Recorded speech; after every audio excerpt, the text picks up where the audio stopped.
YouTube. So I've got this in for my pal wanted me to set it up for him. To be honest, it didn't really need that much setup. Did a wee bit of truss rod.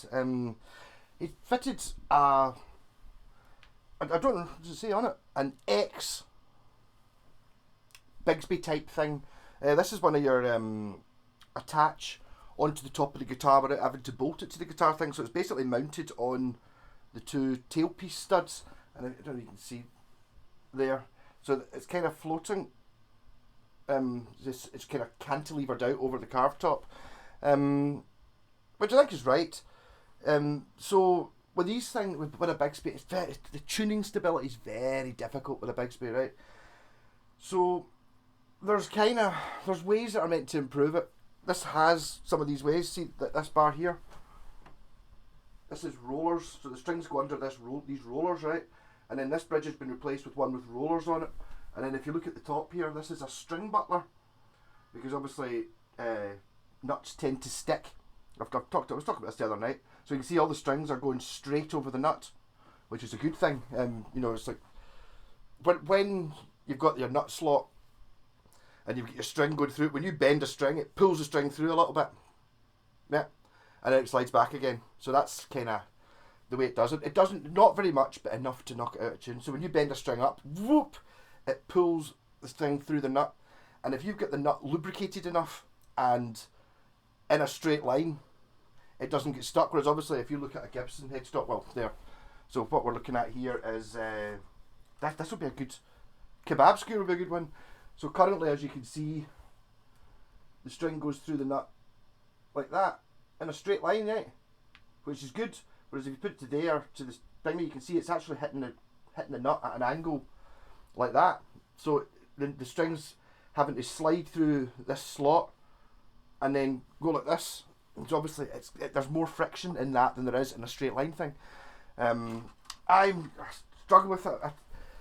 I was at this all last night. It's really annoying doing this sort of thing, because I'm not doing anything physically that different. So what I've done is I've kind of powdered up the nut slots, put graphite in them, you know, widen them a bit just to try to get them so they don't stick. So what I'm thinking is, the guy said, so I didn't give you strings with it because the strings on it are quite new. What I'm thinking now is that the strings that are on it are, I think they're elixirs actually, which actually should help because they've got like a rubber coating on them. So they should stay in tune slightly better. And I think what's happened is he's been on it for a week or a couple of weeks or something like that. And the worst thing to do, I've said this before, is like when you put strings on a guitar, you've really got to stretch them in, right? So if you put them on a guitar, which I've done this before, put the strings on the guitar, tune it up, forget about it for a week, and then come back. Those strings have been on the guitar in tune, but not stretched. That's hard. You want to put the strings on and then stretch them in, play it for half an hour, you know, so that they're stretched. Then you can leave it a week. So what I'm going to do is I'm going to have a wee demo. This is I know this because it says so in the headstock. It's a Les Paul 50s tribute. Serial number on the back. Oh, it doesn't. It says made in the USA 2013 model. Isn't that nice? The serial number starts 13. Yeah. But I mean, that well done Gibson for that. You know, just writing on the back 2013 model. No fanning about with, it's like, it's an 02. Does that mean February, or is that, you know, or like, it's the third number and the sixth number put together? It's like a letter A for, you know, 1917, you know. Just write 2013. Why not? How hard can that be? I mean, the serial number, to be honest, starts 13 as well. But I think the problem there is actually we go straight onto my Blazer, because my Blazer is, I can't remember. Is it 81? No, 82? No, I can't remember. What is it? My Blazer L81. So this guitar was made in 1981, right? But it's not in the 1981 catalogue. It's in the 1982 catalogue. Because if you think about it, in 1982, January 1982, they're going to want to have guitars to put out, aren't they? So there you go. It's like for the new 1982 range, you've got to make them first. So that's probably, you know, I don't know, November or December 81. And the same thing will go as well. I'm sure there's one that are bad, that are numbered 82, that aren't, they're not in the 82 catalogue, they're in the 83 catalogue. But you've got to build them a wee bit in advance. But that's what I think's happened here. So I'd imagine this is a 2013 model, and the serial number starts 13. So this was probably made, you know, kind of from the summer onwards in 2013. Whereas there will be ones that will start with a 12. But it's a 2013 model because they had to make them for the Christmas order. You know, really obvious, but yeah, good. Favourite thing about Gibsons, like, they just put the number on the back. Just tell you what it is. I mean, it would cost so much. It's like, no, it's like, even no, that there you go. That, when's that from? No idea. It doesn't even have a serial number on it. It's just like, my thinking about that is, it's like, maybe when they were building these, they didn't realise guitar was going to last so long. You know, I mean, I've heard that, watching documentaries on the Beatles. You know, they were sitting there going like that, pure, yeah, you know, after the first couple of years, they were like that, pure, yeah, we're going to try and make a career out of this. We know pop music, you know, rock music's not going to last. So, you know, if we can get another 5 years out of the Beatles, and that'll be great. They didn't think that in 50, 60 years' time, folk were still going to be buying and are still listening to rock and roll. You know, rock and roll was a passing fad. The same as, I don't know, your skiffle music, which, I mean, what happened to skiffle? Skiffle basically just, I wish there should be more of it, and maybe, yeah. I'll talk about the guitar. Yeah, so, you know, it's a Les Paul. I think this, I'm pretty sure this one's been spray painted black though, because I think the 50s tribute ones are, or the 50s, 60s and 70s tribute ones are that sort of, you can scrape it off dead easy, like that SG I had. You know, nitro, very, very thin finish, where it's like, oh, I wanted to relic, well, oh, watch this, fingernail, there you go. It just takes the paint off. So this one's been spray painted black. And the 50s one, P90s. And then the 60s one will have had humbuckers, and the 70s one, mini humbuckers, I think. They did that with SGs as well, because that was the whole thing about the SGs. It was like the 50s tribute SG, so like, didn't get SGs in the 50s. SG didn't come out till 60. I think 61, but it was actually called a Les Paul because they stopped making a Les Paul. I think it actually, so it's the same model, but Les Paul didn't like that, so 63 or something like that, it became the SG instead of being the Les Paul, because Les Paul didn't like the SGs. That shape, too light and all that. So P90 guitars, rocking. Actually, there you go. Compared, well, it's like without the Bixby, that Spear I've been fighting with. I've got too many other guitars to do, and that's one of mine. So that's got shunted. I'll come back to it, see if I can make that play. But actually, I mean, if I can maybe make the Spear into sort of this by just sanding it down, painting it black, rather than having the big all that stuff on it. It's got Grover tuners as well, doesn't it? Yeah. So, am I gonna try and? No. Yeah. What have I done? You don't need a amp. The amp's just as long as the sound guy is able to put what he's getting as a DI into a monitor. It's nice. The idea of having an amp with a speaker sitting there, so you can worst case scenario, I can hear myself. That's fine. That's if the sound guy's an arse. Aye. Yeah. Sorry, it's giving you an unintentional preview. I'm uploading the videos up here. Somebody's talking, and it's me. That's why. Yeah. So I'm just uploading stuff into the editor. Give me 2 seconds. What was I doing there? I was putting that back onto the like and subscribe thing. Yeah. Sorry about that. Seriously? Live.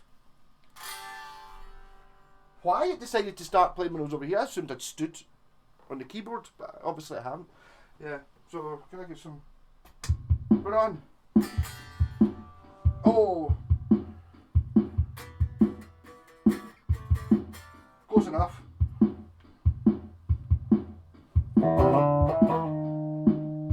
Yeah.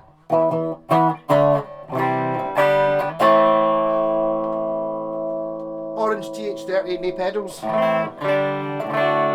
Very high output pickups. Noticed that because it was really loud when I plugged it in. But I don't know. And saying that, the volume control on that amp is, because the amp's down so low, it's like, you know, moving it a billionth of a degree. Okay, not a billionth, you know, a tenth of a degree is quite a noticeable volume difference. So, and because of where this lead is, I think occasionally you just tend to just almost touch it. But loud.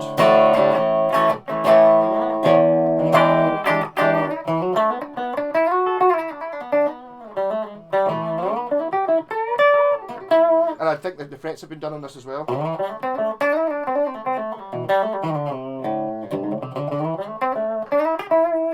So someone, this has been modified. It's been painted. So if you're going to do that, before you paint it, you're going to go, well, I don't want to cut the ends of my fingers. So it's been worked on. Neck pickup. It's a loud neck pickup in it.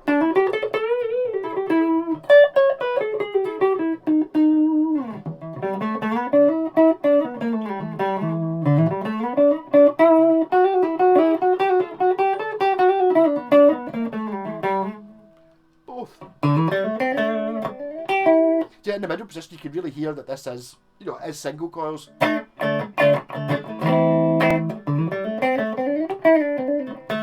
mean, I think, to be honest, it's like if you only play humbuckers, right, you could maybe use P90s as a gateway drug to get into the single coily thing. I never used to like or use single coils ever, and then now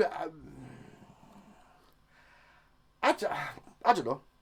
It's kind of weird, the whole P9. What kind of pickups? When I say what kind of pickups, whether you want single, I'm just saying here. There's 3 different types. There's P90s in the middle, and then you get humbuckers and single coils. Okay, I know you get mini humbuckers, but and you get different types of all of these things. But I found playing in the Bandaman Cranking House. It's mostly original stuff we play. There's a couple of covers in there, but there is no correct sound for our songs, the ones that I wrote the riffs for. So it's not decided whether a single coil is better than a humbucker for certain bits. I did notice we have been playing Breaking the Law, the Judas Priest song, and when you play it in single coils, it doesn't really sound right because you've got a reference point. You've got the record. Judas Priest used humbuckers, so it sounds like that, but not necessarily saying that humbuckers are better for the rockier stuff, but P90s have their own thing, and I like them. Yes, totally. A lot of people complain about the noise.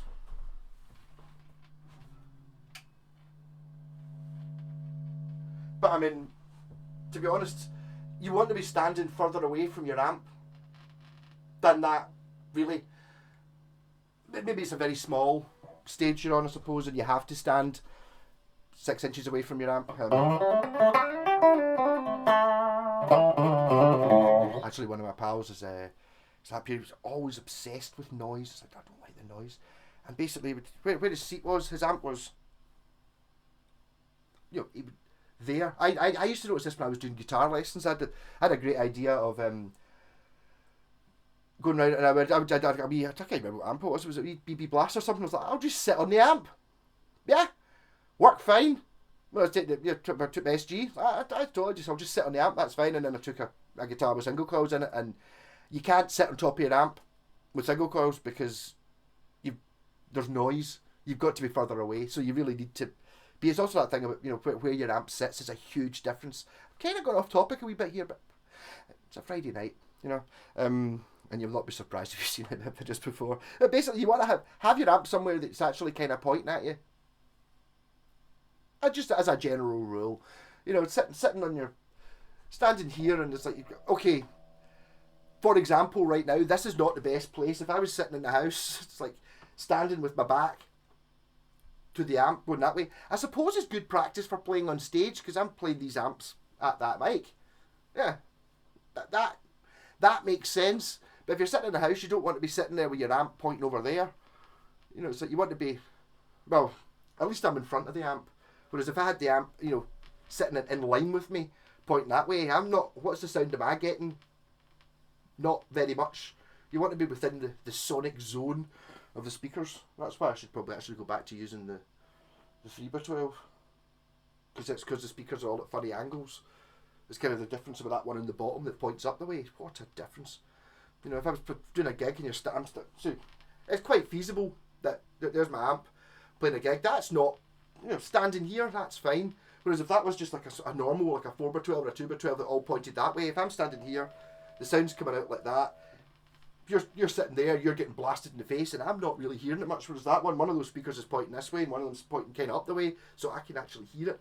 Instead of being that range, it's that amp. I know that I took that into the studio, and what a difference it made. I can't be bothered taking it into the studio every time, but the time I took it in, it was like fucking wow, because there wasn't that point where it's like I've got to stand within a certain region to be able to hear myself, and it was the same for everyone, because I'm sitting there, you know, I suppose any studio's going to work. The drum, I'll just pretend I'm in the studio playing the guitar, my amp's there, and you kind of point it into the middle of the room, the bass player's over there, the drums are there, and the singer's there, to get everyone to hear it. So it's like, you know, you get the drummers like, you turn your amp up a bit, and it's like basically I'll just go point it a bit more towards them, and you hear it. It'll be really loud, but you kind of want everyone to hear it.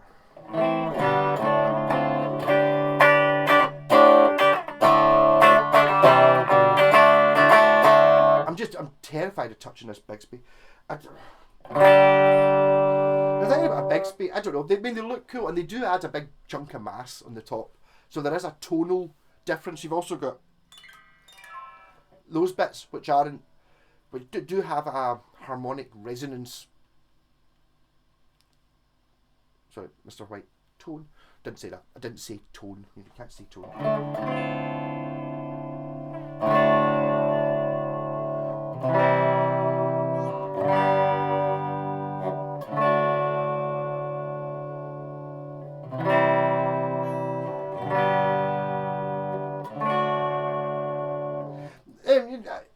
Bixby's do more than that. If you've never seen the Neil Young film, I saw it in the cinema, in a wee tiny cinema a couple of months ago. Harvest, the one, it must be starting to appear on. You must be able to get it somewhere by now. It was excellent. It was a bit where this is 1969 or 1970. He's in a bar and Neil Young's playing his Gretsch White Falcon, and you want to see what he's doing with that Bixby. He's giving it the pure whoa, whoa, whoa, whoa, whoa, whoa, whoa, whoa, for like a whole minute, and I could kind of see everyone in.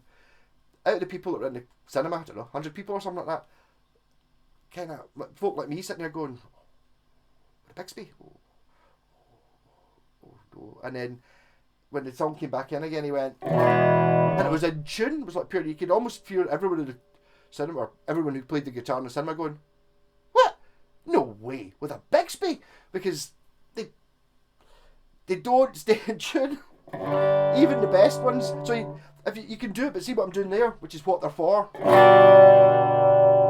Yeah.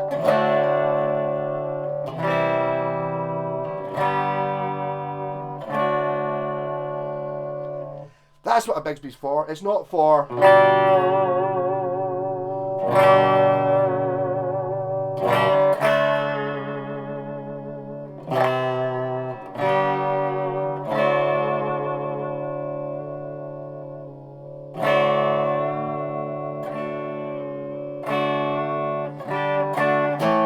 It's managed to stay in tune, but it's to do with the C that just. I mean, this chap's done everything to try and do it. The only thing he could do more is put a roller nut on, but that's not the issue with this one not staying in tune when you pure go mental with it. It's not a Floyd Rose. That's what Floyd Rose. That's what it's for. It's meant to go. That's the why. But the thing about if it was a Floyd Rose, you can, if you want, and it'll never get a tune. It's great. But I mean.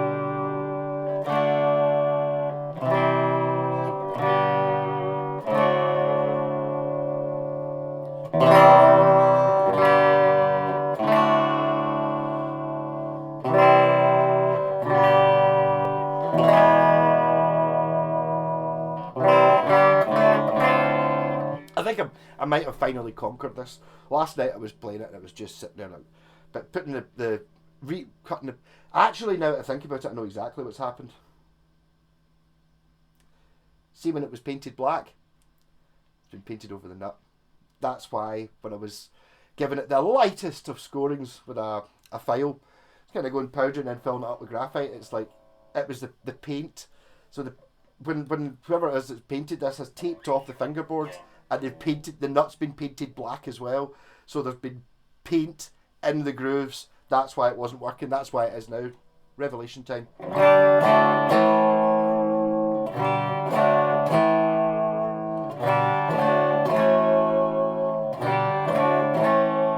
Which is annoying. See if that was the first thing. Now, in my memory bank of things to check, where a guitar not staying in tune. Because the thing is, I noticed there's that bit. Oh, it's a wee bit untidy at the nut. You know, it's like it's almost like it's been painted, and it's like that's why it wasn't. So obviously I can't charge the guy for 3 hours last night me trying to get that thing to play. Now that I know what it is, it's basically now I'm going to be looking at it if your guitar's not staying in tune. Have a wee one of those wee checklist things is have a wee look, make sure there's not paint. They've not painted the nut. Yeah.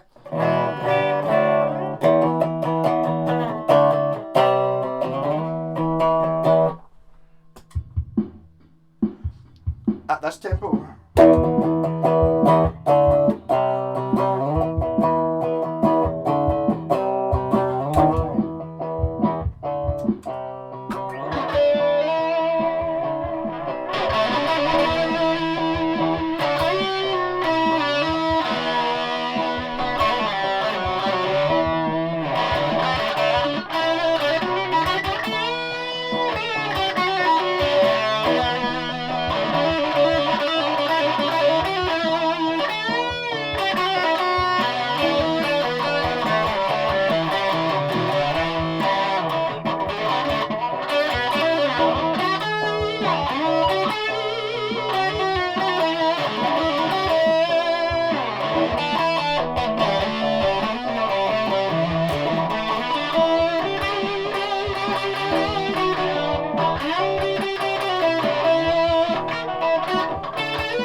could feel this. I was going a wee bit mental there, but see what I was saying there about that the nut sticking, even without the Bixby, because obviously when you bend it, as I said, it's pulling the strings. When you bend a string, it pulls it to the thing. That's kind of still in tune. I'm not saying it's in tune. I will check that. It's not.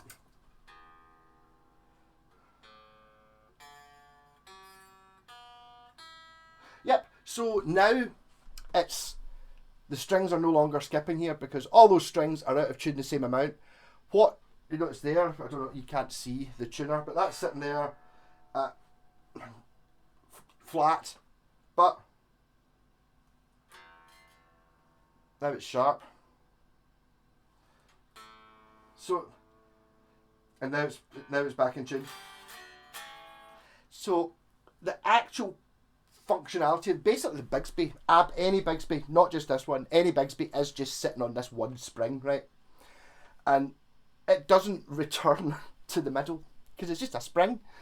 It's different when it's either your Strat Trem or your Floyd Rose. It's sitting in tension, pivoting with springs on the back. You know, it's like you're counteracting the pull of the strings against the pull of the springs in the back, so it's kind of floating in the middle. Whereas this is just a spring. So to make it stay in tune, when I was saying it wasn't staying in tune before, it was like basically when I would do that, it would be, and then the whole thing would be flat. I'd move the bar back till the whole thing's in the middle, and some of the strings wouldn't return to pitch. Whereas now they are returning to pitch, but it's the Bixby thing, and it looks cool. I'll give it that. And I suppose and there is definitely something in being able to just you just need to return it to pitch. There is something in that whole.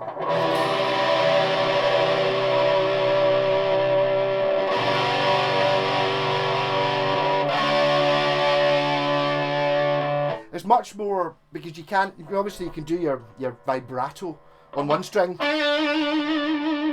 Yeah, totally, that's fine. You can't generally vibrato a whole chord. You sort of can actually. It's not that good, but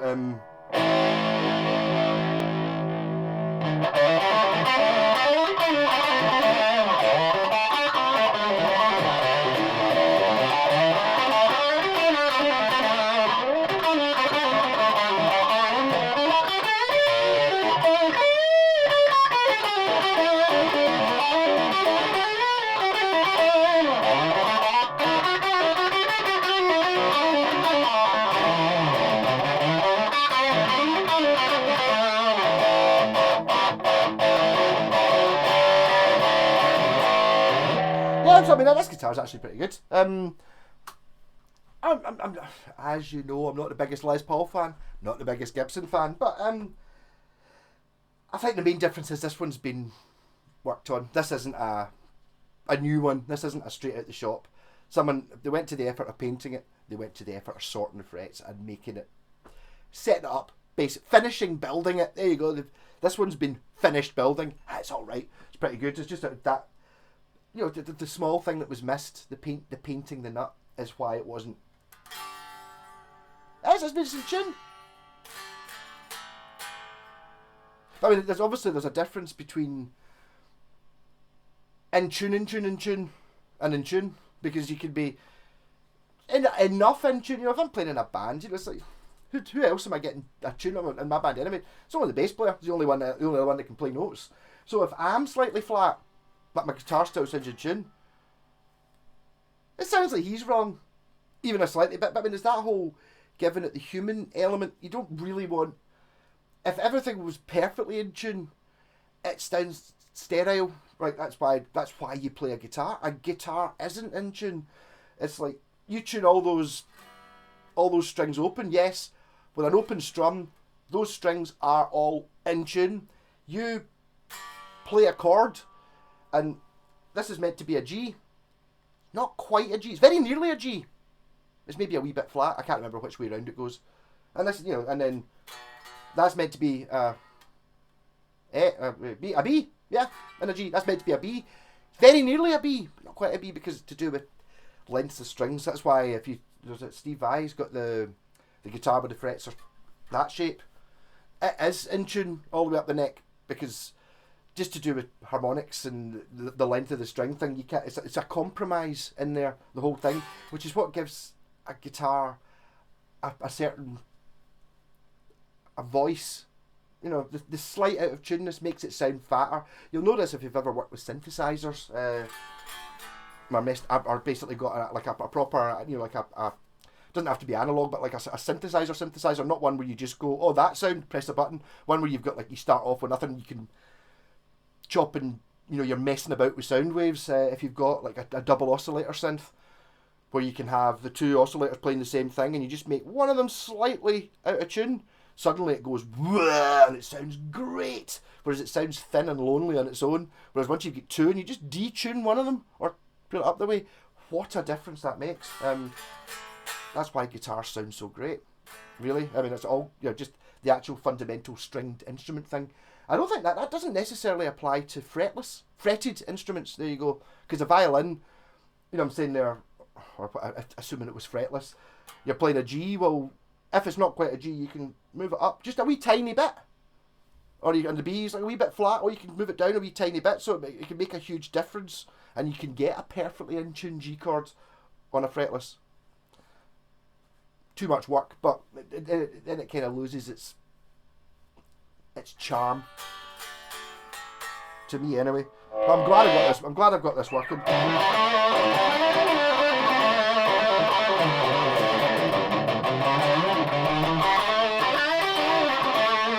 I first got this, I thought, my God, this is heavy as hell. So just before I go, I just want to see what Les Paul weight is, because I mean, this is a proper Les Paul. It's I don't know if I assume it is. I'm maybe they're not. It might be solid mahogany rather than being mahogany with the tone cap. Oh, you need the maple for the tone. Yep, that's why they fitted it to it, because they wanted the tone. It was nothing to do with the fact that Les Paul actually spec'd a flat top guitar that was made of solid mahogany, and the Gibson execs went, we've got a machine that makes carved tops. Fender, those bastards that are stealing all our business, can't do that. They don't have the machine that carves tops. We put a carved top on it, that means it's better than it. And then it's like, oh no, but that's the maple cap for tone. Oh, that's the original reason for it. What am I measuring? I'm pretty good, I have to be said. It's like, I kind of know what I'm talking about, but it's difficult to measure weight with a measuring tape. It's like what I'm really... It's because I keep my measuring tape next to my luggage scales, which are obviously super accurate. I mean, I paid £2 for these off eBay a couple of years ago. We're in pounds. Oh, I suppose I'll measure it in pounds anyway. And these are Grover tuners, and these are well handling the weight of this. Just out of interest, how many pounds is it? And then I'll put it into kilos so I know what it is. 9.8 pounds, right? I'm pretty sure a £10 guitar is quite a lot. Unit. Put it into kilograms. And I'm going for, as I said before, about 3.5, 3.6 is middle of the road. It's not light, it's not heavy. Once you get below 3, it becomes very light. Once you get above 4, it becomes heavy. Once you get above 4.5, it becomes the mass of a small planet. Whereas I just grabbed a guitar the other day to, I can't remember which guitar I was talking about. It's like, yeah, you get those guitars that are way the same as the Death Star. I was like, well, this one weighs the same as Star Killer bass. There's one for your Star Wars fans. 4.4 kilograms. So that is quite heavy. It doesn't feel that heavy for a Les Paul though. I've definitely felt heavier Les Pauls. It kind of depends what it is you're expecting as well. I mean, there is an element of you that's going to go, it's a Les Paul, it's going to weigh a ton, you put it on and you go, well, I'm not actually suffering crippling, and it's quite well balanced. In fact, it must be better balanced because it's got this big metal mass weight thing on it on the back as well, to make it even heavier. But that must be putting the weight on to bring it up the way, which is bringing the neck up, so that's why it's kind of sitting quite well. I wonder if it's actually maybe that's why I'm kind of liking this one better than most Les Pauls, because it's not sitting like that, so I'm not having to hold it up. It's staying where I want it. There.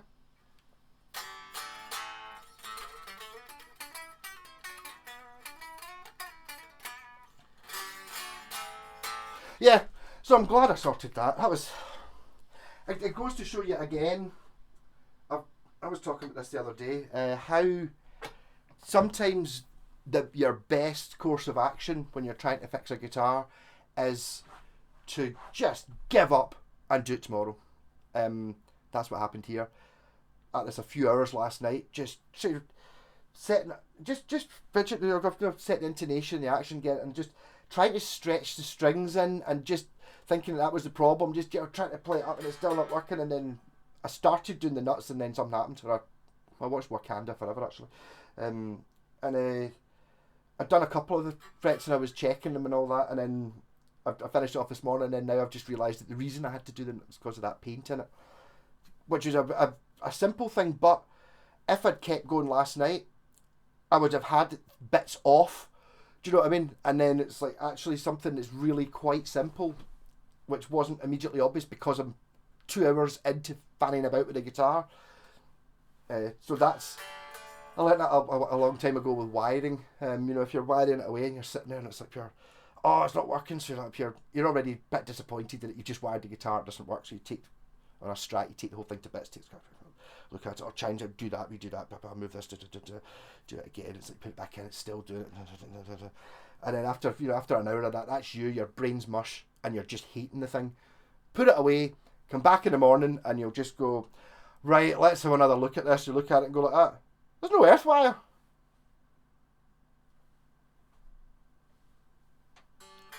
Like that.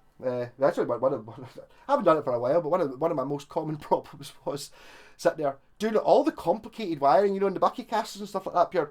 Got it all totally, I'm sure that works. Plug it in, going like that, plug it in, and it's not working like that.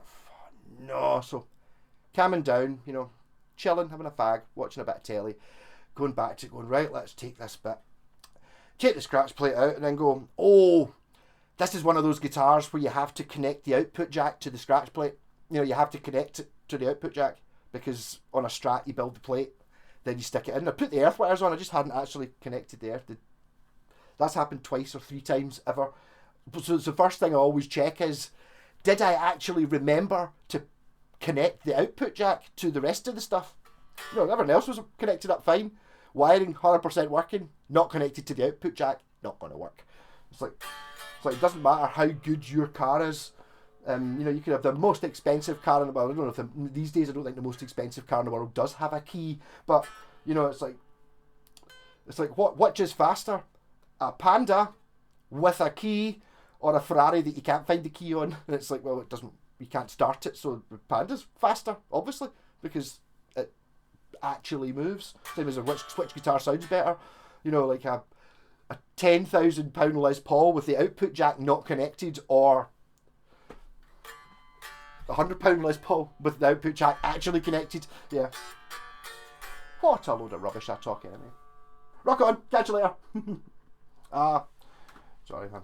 I just change batteries once again. One would think that, when you buy like a big sleeve of batteries for £1 at the pound shop, that they would last for ages, and they just don't. Well, the sleeve lasts, but the actual batteries don't.